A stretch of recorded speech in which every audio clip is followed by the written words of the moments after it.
को अपनी बेटियों की शादी तो करवानी थी, लेकिन उसके पास तो फूटी कौड़ी नहीं थी। 2 वक्त के खाने का पैसा नहीं था।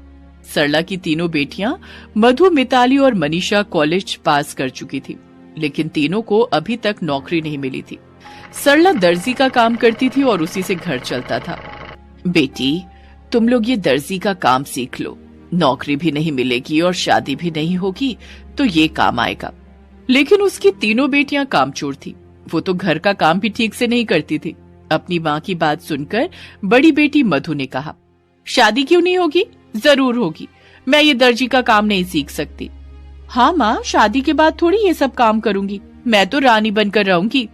लेकिन रानी बनने के लिए राजा भी तो चाहिए। हमसे कौन शादी करेगा? हमारे पास तो दहेज देने के लिए पैसे ही नहीं है। हाँ बेटा, तूने सही कहा, पैसे तो हमारे पास नहीं है। दहेज तो छोड़, मैं तो धूमधाम से शादी भी नहीं करवा सकती तुम लोगों की।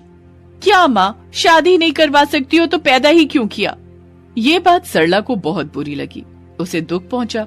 उसने कभी नहीं सोचा था कि उसकी अपनी बेटी से ये सुनने को मिलेगा। उसने अपनी तीनों बेटियों की शादी करवाने की शपथ ले ली और दिन रात मेहनत करने लगी। काम करते करते सरला की आंखों में आंसू आ गए। पहले सब कुछ सही था। सरला का पति काम करता था और अच्छा खासा पैसा कमा कर लाता था, इसीलिए उन्होंने 3 बच्चे भी कर लिए। तीनों बेटियां बड़ी होने लगी और एक दिन अचानक से सरला के पति का एक्सीडेंट हो गया। उसे अस्पताल में एडमिट करना पड़ा। अस्पताल में जमा किए हुए सारे पैसे खत्म हो गए और उसका पति भी नहीं बच पाया। और उसके बाद से सरला के जीवन में कठिनाई की शुरुआत हुई। वो अकेली विधवा औरत दर्जी का काम करते हुए तीनों बेटियों को बड़ा करने लगी और आज उसे अपनी बेटी से ये सुनने को मिला। सरला काम करने के साथ साथ अपनी बेटियों के लिए रिश्ता ढूंढती रही और उसकी तीनों बेटियां आराम फरमाती रहीं। और आखिरकार सरला को अपनी बेटियों की शादी के लिए लड़के मिल गए। ये लड़के दूसरे गांव से थे और एक ही घर के थे। सरला खुश हुई और अपनी बेटियों से कहा, बेटी, तुम लोग एक ही घर में बहू बनकर जाओगी। तुम लोग देवरानी जेठानी बन जाओगी। अरे वाह माँ, ये तो बहुत अच्छी बात है। लेकिन लड़के वालों की कुछ मांगे नहीं है क्या? नहीं बेटी, लड़कों के पिता बहुत अच्छे हैं, उन्हें कुछ नहीं चाहिए। लड़कों के पिता का नाम हरिहर था। हरिहर जी ने सरला से कहा था, देखिए सरला जी, हमें कोई दहेज नहीं चाहिए। भगवान की कृपा से हमारे पास सब कुछ है। बस आप अच्छे लहंगे में अपनी बेटियों को सजाकर शादी करवा दीजिए। सरला ने ये बात अपनी बेटियों को बताई।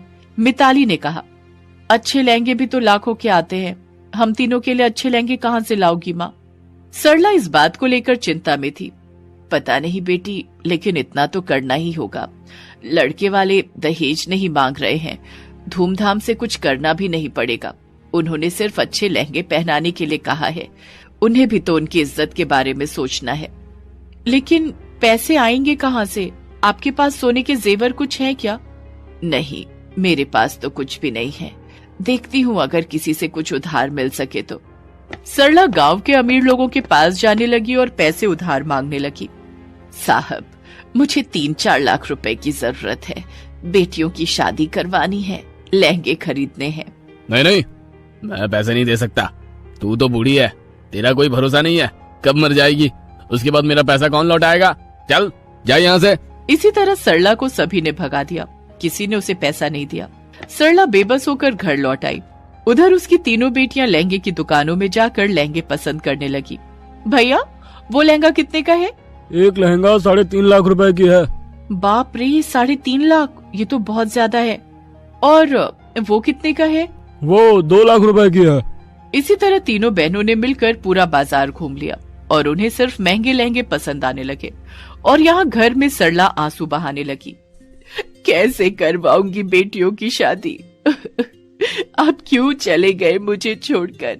मैं अकेली इतना कुछ नहीं संभाल पा रही हूँ। सरला अपने पति को याद करके रोने लगी और रोते हुए उसे एक आइडिया आया। क्यों ना मैं खुद तीनों के लिए लहंगा सिल लूं, उससे पैसा भी बच जाएगा। सरला लहंगा सिलने बैठ गई, लेकिन लहंगा बनाने के लिए भी तो अच्छे मटेरियल की जरूरत थी और सरला के पास वैसा कुछ भी नहीं था। वो अपनी पुरानी साड़ियों से धागा निकालकर लहंगा बनाने लगी। घर में लौटकर उसकी तीनों बेटियों ने ये देखा और तीनों चिढ़ गई। क्या आप पुरानी साड़ियों से धागा निकाल कर लहंगा बना रही हो, हम ये लहंगा नहीं पहनेंगे। बाजार में कितने सारे महंगे लहंगे हैं, वो सब छोड़कर ये नहीं पहनूंगी मैं भी नहीं। सरला मुश्किल में पड़ गई। बेटी समझा कर, मैं गरीब हूँ, अच्छे लहंगे खरीदने के पैसे कहाँ से आएंगे? हमें वो सब नहीं पता, हम नहीं पहनेंगे बस। 1 हफ्ते में तुम लोगों की शादी है, शादी क्या बिना लहंगे के करोगी? हाँ, बिना लहंगे की शादी कर लेंगे, लेकिन ये नहीं पहनेंगे। सरला और बेटियों के बीच में कलेश हो गया, लेकिन सरला लहंगे बनाती रही। उसने खाना बंद कर दिया, रात को सोना बंद कर दिया। मुझे किसी भी तरह ये लहंगे बनाने ही हैं, किसी भी तरह ये शादी करवानी ही है, चाहे मुझे कुछ भी हो जाए।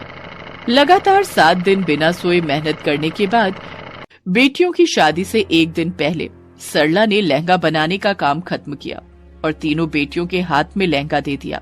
बेटी, मैंने मेरा काम कर दिया है, लहंगे का इंतजाम कर लिया है, अब क्या करना है वो तुम लोग सोचो।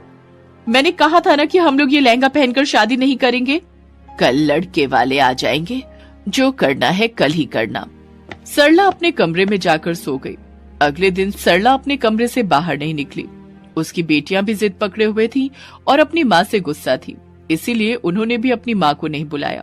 सुबह से शाम हो गई, लेकिन सरला का कोई अता पता नहीं था।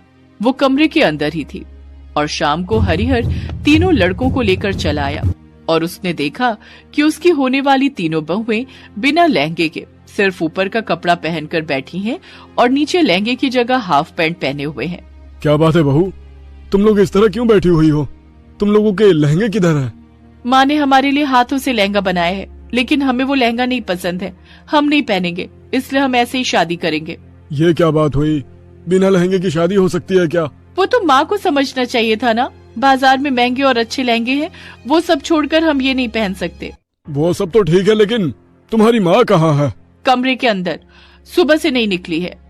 हरिहर ने सरला के कमरे का दरवाजा तोड़ दिया और देखा सरला बिस्तर पर पड़ी हुई है।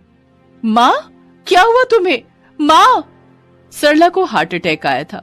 हरिहर ने तुरंत उसे अस्पताल में भर्ती करा दिया। डॉक्टर ने कहा, देखिए, इनके बचने की उम्मीद बहुत कम है। इनकी बेटियां अगर पहले इन्हें अस्पताल ले आती तो शायद हम कुछ कर सकते थे। हरिहर मधु, मिताली और मनीषा पर गुस्सा हो गए। कैसी बेटी हो तुम? माँ का ख्याल नहीं रख सकती? केवल अपनी जिद की पड़ी है तुम लोगों को। तुम तीनों अच्छी बेटी नहीं बन पाई, अच्छी बहू कैसे बनोगी? ये शादी नहीं होगी।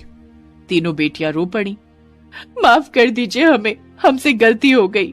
माँ ने जो लहंगा बनाया हम वही पहनेंगे। ये शादी ही माँ की उम्मीद थी, शादी मत तोड़िए।